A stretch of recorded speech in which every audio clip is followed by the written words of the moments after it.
My mother had hired a photographer. There were champagne glasses, catered hors d'oeuvre, and a framed architectural rendering of the new downtown tower displayed beside the fireplace. "We wanted to surprise you," my father said proudly, as he slid a small velvet box across the table to my sister, Olivia. Inside were the keys to the top-floor apartment in Meridian Heights, a building that had just finished construction and was already trending on social media for its skyline, views and rooftop infinity pool. Olivia gasped, tears forming perfectly at the corners of her eyes. Cameras flashed. Applause filled the room.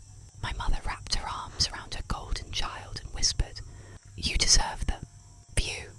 Then my father turned to me and passed over a thin brown envelope. "And this," he said casually, "is yours. We thought it suited your personality." I opened it expecting perhaps a modest investment or a small rental property.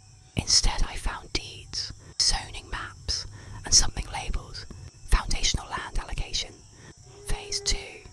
My sister's penthouse sat in Phase 2. The envelope contained documentation transferring partial ownership of the underlying land parcel to me. "It's not as glamorous," my mother added quickly, noticing my confusion. "But it's solid." Solid. That had always been the word attached to me. Olivia was brilliant. Olivia was radiant. Olivia was bold. I was solid. The dependable one. The one who double-checked contracts. The one who read the fine print. I smiled politely and congratulated my sister while she FaceTimed her friends from the dining room. Everyone admired the skyline rendering.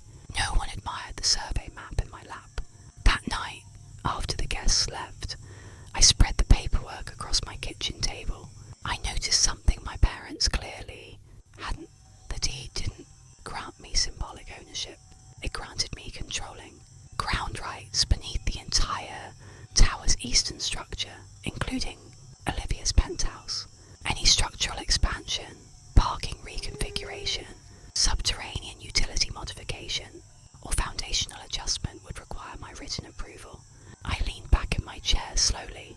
They had given Olivia the sky. They had given me the earth. And anyone who understands real estate knows one simple truth. Buildings rise and fall. Foundations remain. The next morning, I drove downtown and parked across from Meridian Heights, staring up at the glass tower that now carried my sister's future. From the street, it was dazzling. Reflective panels catching sunlight, balconies edged in steel, banners advertising luxury elevated living. Olivia's unit was the crown jewel, a corner penthouse with floor-to-ceiling windows and a private rooftop terrace. I imagined her standing up there, sipping something expensive, telling friends she had finally made it. Then I pictured the legal diagrams spread across my kitchen table the night before. The land parcel numbers weren't decorative, they were precise. I had spent the better part of an hour reading the zoning clauses and cross-referencing the property registry. What my parents framed as a practical consolation prize was something far more significant. The tower sat on subdivided land, originally owned by a development corporation my father had quietly invested in decades earlier. Over time, the corporation had restructured into a holding entity. In one final allocation, my father had transferred the underlying Phase 2 land rights into my name. He probably thought I would treat it like a passive inheritance. He underestimated two things: my curiosity and my patience. I called the city planning office that afternoon under the pretense of clarifying tax status. The clerk confirmed that my ownership wasn't symbolic. It carried legal authority over foundational modifications, underground utilities, and future structural permits. You'd be notified automatically if any major renovations were filed, she said. I thanked her and hung up slowly. This wasn't about sabotaging Olivia's happiness. It wasn't even about proving a point. It was about understanding leverage. That evening, my phone buzzed with a flurry of group texts. Olivia had posted a photo from her new balcony, captioned, "Finally home." responded with heart emojis. My father wrote, "Best decision we've made." I stared at the screen for a moment before setting it down. They celebrated the skyline. They never once mentioned the ground. The irony wasn't bitter, it was structural. If Olivia wanted to renovate, expand, or refinance, she would need consent from the quiet daughter they assumed would never question anything. For years, I had been content to stay in the background. Now I understood that background doesn't mean powerless. Sometimes it means foundational. And foundations decide what stands. Dinner at my parents' house the following Sunday felt almost theatrical. Olivia arrived glowing, talking non-stop about furniture deliveries and interior designers. She described Italian marble countertops and imported fixtures as if she had personally negotiated them. My mother nodded enthusiastically at every detail, already planning a housewarming gala that would cement the family's presence in the city. I listened quietly, eating slowly, watching the rhythm of the room. When Olivia mentioned knocking down a dividing wall to expand her master suite, I finally spoke. "You'll need to file a structural modification request for that," I said calmly. The fork in her hand paused mid-air. "Why?" she asked, frowning slightly. "Because load-bearing walls affect the underlying foundation." My father chuckled lightly. "Don't worry about that. Clara, the building management handles it." I met his eyes evenly. "No, they don't. Not without landholder consent." Silence rippled across the table. My mother's smile faltered. "What exactly are you implying?" she asked, her tone tightening. I reached into my bag and pulled out a copy of the deed. Not dramatically, just deliberately. I placed it beside Olivia's wine glass. "Phase 2 foundation rights," I said. "That includes structural approvals." Olivia skimmed the first page, confusion replacing her excitement. "You own this?" she asked quietly. "Yes." My father's expression shifted from amusement to calculation. "It's partial," he corrected quickly. "Symbolic." I shook my head gently. "It's controlling interest on the ground parcel." The word controlling hung in the air. My mother leaned forward. "We gave you both something valuable," she said defensively. "We didn't realize you'd turn it into a power play." I didn't raise my voice. "It's not a power play. It's a fact." Olivia looked between us, suddenly less certain. "So if I want renovations," she began, "you'll need my approval," I finished calmly. The room felt smaller than before, like the walls had shifted inward. For years, I had been the quiet sister, the dependable one. Now the balance was visible. They had given Olivia the view. They had given me the ground. And tonight, for the first time, everyone understood which one truly held weight. My mother recovered first. She always did. "You're overcomplicating this," she said sharply, her tone coated in forced composure. "It's family property." I folded my hands calmly on the table. "No, it's legally allocated land ownership." The difference mattered. My father cleared his throat. "We didn't expect you to micromanage." That word made me pause. Micromanage. As if reading contracts was a personality flaw.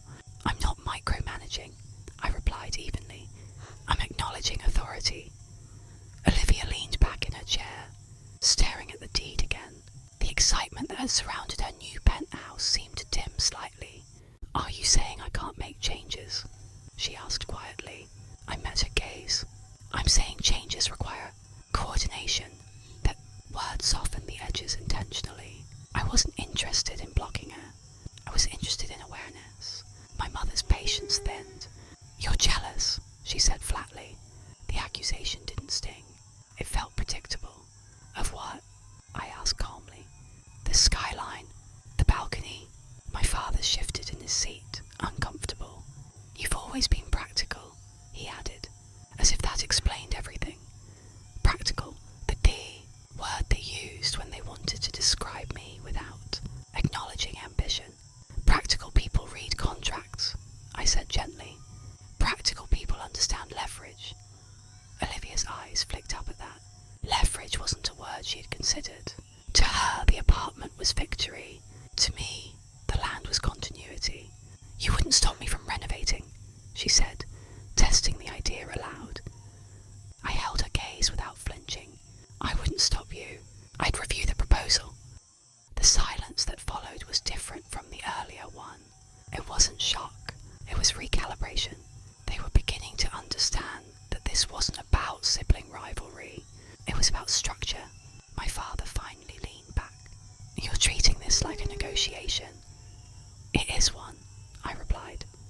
"Any development tied to land, rights always is." My mother stood abruptly and began clearing plates. "This is ridiculous," she muttered. "We tried to give you both something fair." I watched her carefully. "You gave her visibility," I said softly. "You gave me control." The room fell still again. Olivia looked thoughtful now, not defensive. The balance had shifted. Not explosively, but undeniably. The skyline still belonged to her, but beneath it, the foundation had a different name. And foundations, unlike views, aren't decorative. They're decisive. The conversation didn't explode. It settled. And that unsettled them more than anger ever could. My mother moved around the kitchen, pretending to busy herself with dishes. But I could see her listening. My father remained seated, staring at the deed, like it had personally betrayed him. Olivia was quieter than I had ever seen her, not defensive, processing. "So what happens now?" she asked finally, her voice stripped of the earlier bravado. I considered the question carefully. "Now," I said calmly, "you involved me before filing structural changes." My father frowned. "You're turning this into bureaucracy." "No," I corrected. "I'm turning it into coordination." That word carried weight. Coordination meant equal footing. It meant acknowledgement that the skyline didn't stand without the ground. Olivia leaned forward. "Are you going to charge me?" There it was, the fear hiding behind the glamour. I shook my head. "No." My mother paused mid-movement. "Then what do you want?" she asked sharply. I met her gaze. Recognition. The room went still. Not because the word was dramatic, because it was honest. For years, they had framed Olivia as the success story, and me as the dependable support system. The apartment reinforced that narrative publicly. The land deed complicated it privately. "You've always had recognition," my mother protested weakly. I didn't raise my voice. "No, I've had reliability." Olivia exhaled slowly. "I didn't think you cared about that stuff." "I didn't," I replied. "Until it defined me." That landed. My father rubbed his temple. "We didn't mean to minimize you." "You didn't have to mean it," I said gently. "You did it." The tension wasn't hostile anymore. It was reflective. For the first time, the imbalance was visible in the open air, not buried under family politeness. Olivia looked at me carefully. "So if I want to expand the terrace, we'll review the plans together," I finished. No sarcasm, no power flex, just structure. She nodded slowly. That nod felt larger than the deed itself. My mother finally sat back down. "We thought the apartment would make everything clear," she said quietly. I allowed myself the smallest smile. It did. The skyline glittered. In the distance outside the dining room, window, beautiful, elevated, visible. But what mattered most wasn't what rose above the city. It was what anchored it. And now, for the first time, everyone at the table understood that the ground wasn't the consolation prize. It was the leverage over the next week. The dynamic shifted from emotional tension to quiet calculation. Olivia sent me the preliminary renovation plans for her penthouse. Not dramatically, not defensively, just an email with subject line, "Structural proposal, review." That alone told me something had changed. I opened the attachment slowly. Architectural drawings, engineering notes, estimated budget breakdown. It was impressive work. I didn't feel threatened by it. I felt analytical. I forwarded the plans to a structural consultant I trusted and waited. 2 days later, the report came back. There were minor concerns. Load redistribution, foundation stress calculations, parking expansion effects. Nothing catastrophic, just adjustments that required cooperation. I drove to the development office that afternoon and requested a formal review session. When we sat down in the conference room, it wasn't just Olivia and me. It was engineers, developers, legal advisors. For the first time, she saw how land ownership actually functions, not symbolically, logistically. My parents joined midway through, slightly out of their depth. The conversation was technical, deliberate, no raised voices, no sibling rivalry, just professionals discussing structure. If we shift this support column, the engineer explained, we'll need written approval from the landholder. Olivia glanced at me, not with resentment, but with awareness. I signed the approval after adjustments were made, calmly, deliberately, no drama. My mother looked relieved. My father looked thoughtful. Outside the office, Olivia stopped walking and faced me. You could have blocked it, she said quietly. Yes, I replied. Why didn't you? I considered the question carefully, because this isn't about control. It's about clarity. She nodded slowly. I thought you were going to use it against me. If I wanted to use it, I said evenly, I would have done it at dinner. That made her smile faintly. It was the first relaxed smile since the announcement party. My parents stood a few feet away, watching. For years, they had believed the glamorous gift was the greater one. Now they were witnessing something subtler, authority without hostility, structure without ego. My father finally spoke. We underestimated you. I met his eyes calmly. Yes, no bitterness, just acknowledgement. The skyline still belonged to Olivia. The view still dazzled at sunset. But beneath it, the ground was steady. And steadiness, unlike spectacle, doesn't fade with applause. It anchors everything above it. The change didn't happen overnight. It unfolded slowly, like a building settling after a storm. Olivia's renovation was approved with modifications, and construction began without tension. What surprised me wasn't the structural update.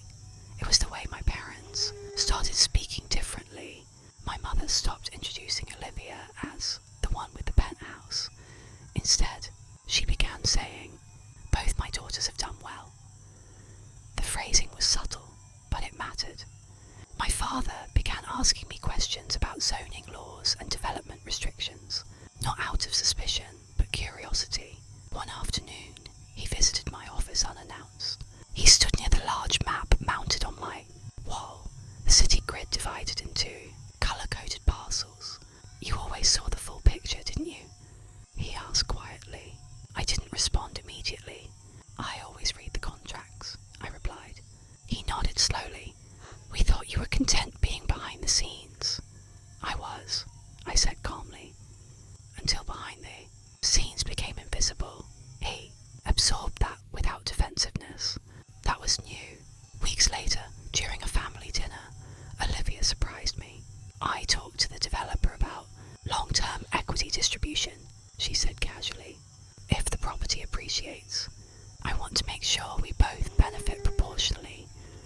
I looked at her carefully. You don't have to do that, she shrugged. It's fair. Fair. That word had never floated comfortably in our family before. My mother glanced between us, uncertain.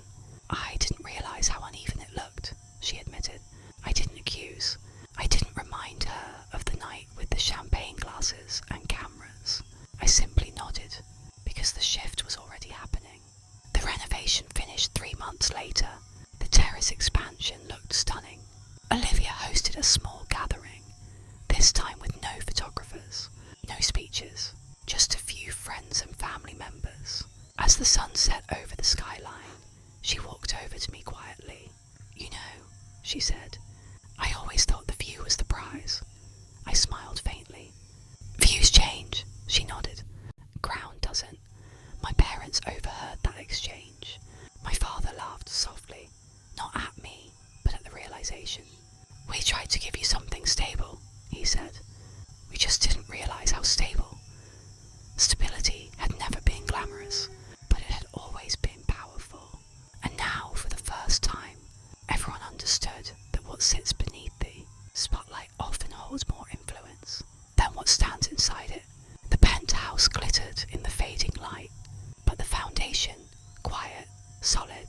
unseen was where the true leverage had always been, and finally it wasn't invisible anymore. The months after the terrace completion settled into a rhythm that felt unfamiliar but balanced. Olivia's penthouse became the centerpiece of family gatherings, but something had shifted in how it was spoken about. It was no longer the gift. It was simply part of the development. Conversations started, including the land parcel, the zoning adjustments, the long-term equity distribution.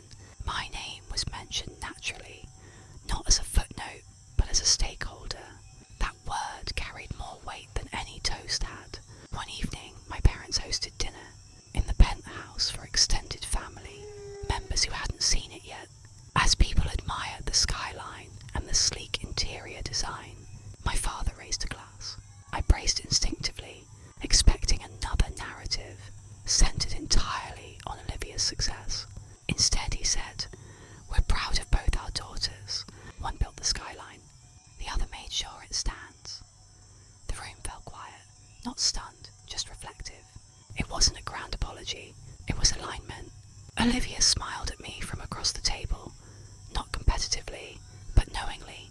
Later that night, as guests drifted toward the balcony, my mother joined me near the kitchen island. "I used to think recognition meant spotlight," she admitted. "Now I think it means balance." I studied her carefully. "Recognition means accuracy," I said gently. She nodded. We got caught up in appearances. That word had defined so many of our past misunderstandings. Appearances had shaped how they celebrated, how they distributed gifts, how they told stories about their children. What they hadn't understood was that appearances are fragile when they're not grounded in structure. "We thought you didn't mind being the practical one," she continued quietly. I smiled faintly. I didn't mind being practical. I minded being dismissed. The distinction seemed to land more clearly now than it would have months earlier. My father joined us, placing his hand lightly on the counter. "You forced us to read what we signed," he said, "and to understand it." That was the real shift. Not resentment, not rivalry, just comprehension. The terrace lights flickered on as the sky deepened into evening. Olivia walked over and handed me a folder. "Updated equity projections," she said. "I figured you'd want to see them." No defensiveness, no ego, just collaboration. I flipped through the pages, nodding. The numbers were clean, transparent, balanced. The skyline still glittered beyond the glass, beautiful and elevated. But what mattered most that night wasn't the view. It was the understanding that everything visible rested on something unseen. And now, finally, everyone in the room respected the ground as much as the sky.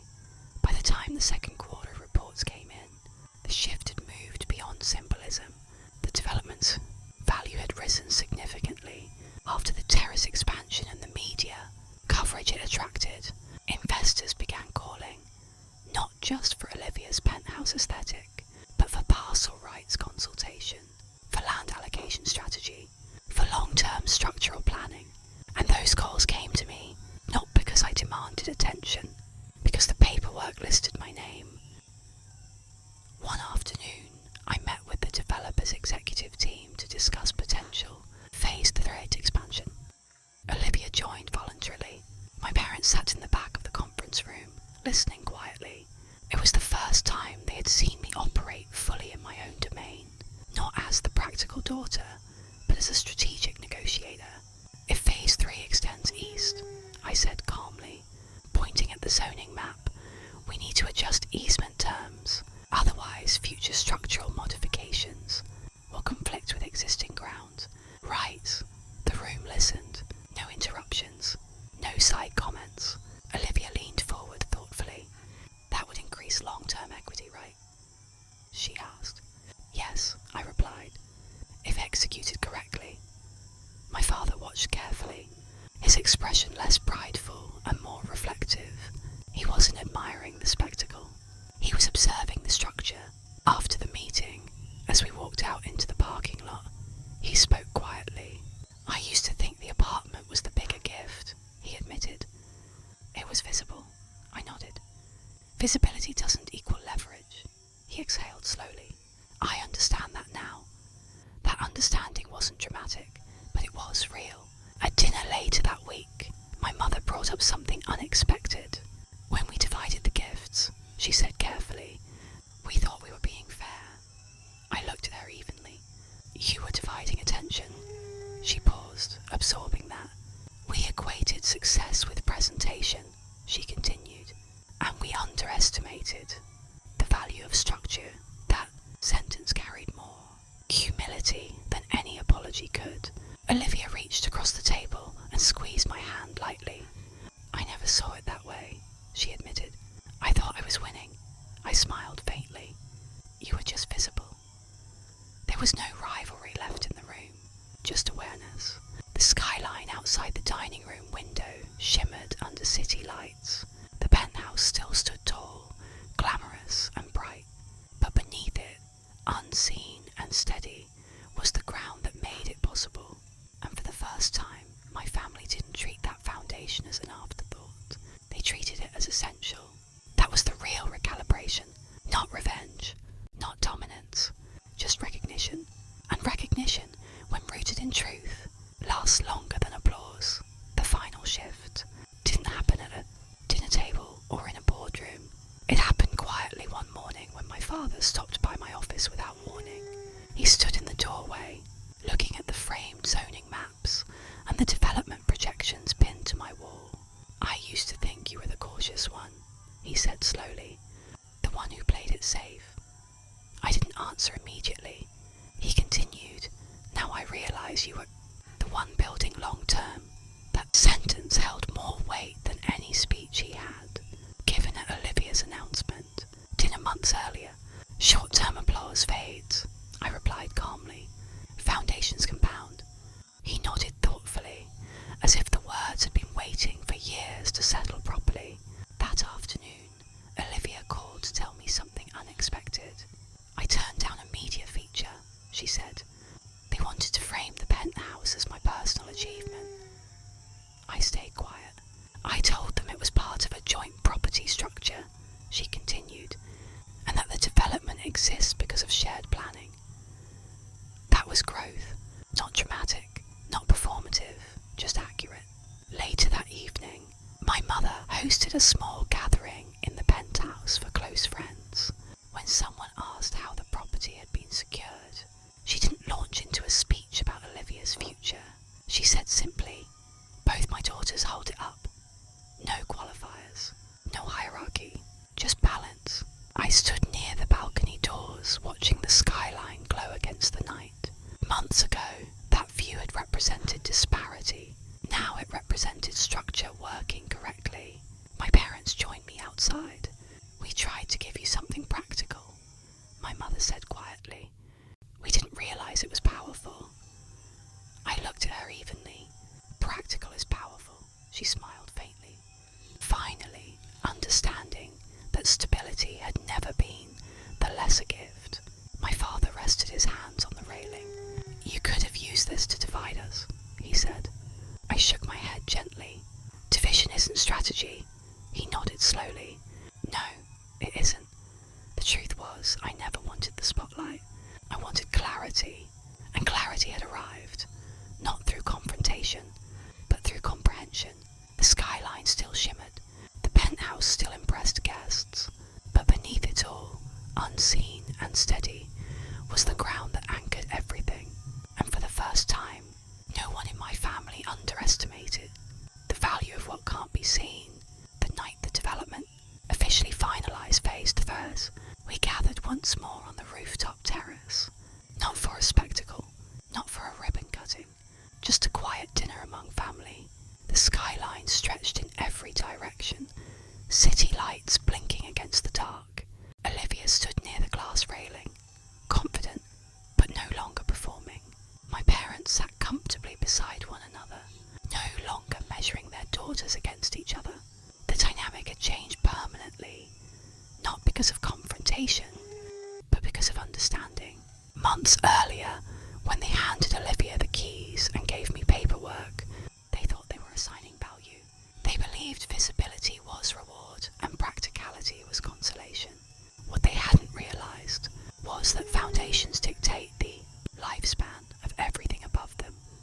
watched as guests admired the terrace, unaware of the layered agreements and legal structures beneath their feet. That invisibility no longer bothered me. It empowered me. My mother joined me near the edge of the balcony. We thought giving Olivia the view meant giving her more, she said softly. We didn't understand what we were giving you. I met her eyes calmly. You gave me leverage, I said, and responsibility. My father stepped beside us. And you used both without ego, he added. That acknowledgement felt different from praise. It was recognition rooted in experience. Olivia walked over and rested her hand on the railing between us. I'm glad it worked out this way, she said. It forced us to see things properly. There was no resentment in her tone now, no lingering insecurity, just clarity. I looked at the city below. Buildings rise and fall, markets fluctuate, attention shifts, but land endures. The skyline sparkled, glamorous and immediate, yet it stood because something solid and unseen held it steady. My parents had once measured worth by what glittered. They now understood value in what grounded it. I didn't need to win. I didn't need to prove anything. The paperwork had spoken for itself. The leverage had never been about dominance. It had been about balance. As the evening settled into comfortable conversation, I realized something simple and final. My parents gave my sister a luxury apartment. They gave me the ground beneath it. They thought one was a spotlight and the other was a compromise.